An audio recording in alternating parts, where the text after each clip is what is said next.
সেদিন ছিল রবিবার, আর আমি আমার স্টুডিওতে ওয়েট করছিলাম আমার মিষ্টি আপকামিং ব্রাইড দিদিগুলোর জন্য। কারণ আজকাল রবিবার দিনটাই তারা একটু ছুটি পায় বলে তারা সবাই আমাকে বলে রেখেছে যে স্নেহা রবিবার দিনকে খোলা থাকছে তো আমি কিন্তু যাব। হ্যাঁ, রবিবার দিনকে আমরা কিন্তু বন্ধ রাখছি না, এবং এখন নভেম্বরের 10 তারিখ পর্যন্ত আমার এভরি ডে সব ওপেন আছে। কারণ পুজো কাটলেই যেন বিয়ের সিজন। আর দেখো, বলতে বলতে আমাদের ফার্স্ট কাস্টমার চলে এসেছে। তো সেদিন সুবীর ছিল বলে ও একটু হেল্প করে দিচ্ছিল। দিদি এসেছিল দাদার জন্য টোপর নিতে এবং নিজের কিছু প্রোডাক্ট নিতে। তো ওরা দেখতেই পাচ্ছ অর্ডার তো দিয়েই দিয়েছে। তাহলে তোমরা কবে আসছো?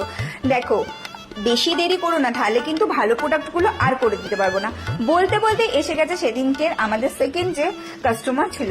এই আঙ্কেল আন্টির সঙ্গে একদিন এসেছিল, কিছু প্রোডাক্টের অর্ডার দিয়ে গেছে, কিন্তু তারপরে এই দিদি আবার এসেছিল আরো কিছু প্রোডাক্ট অর্ডার দেওয়ার জন্য। কারণ আমাদের কালেকশন এতটা রিজনেবলের মধ্যে এতটা ইউনিক, সেটা ওদের খুবই ভালো লেগেছে।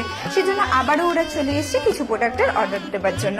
তো দেখতেই পাচ্ছ আমি এখানে ওদেরকে বোঝাচ্ছিলাম কি ভালো হবে না হবে। তো তোমরাও যদি চাও এরকম সুন্দর সুন্দর জিনিস দিয়ে নিজেদের বিয়ের ডেটটাকে আরো স্পেশাল করে তুলতে, তাহলে কিন্তু আর দেরি করো না। কারণ এই সমস্ত কাজগুলো করতে অনেকই সময় সাপেক্ষ ব্যাপার। যতটা হাতে সময় পাবো ততটাই সুন্দর হবে তোমাদের কাজগুলো।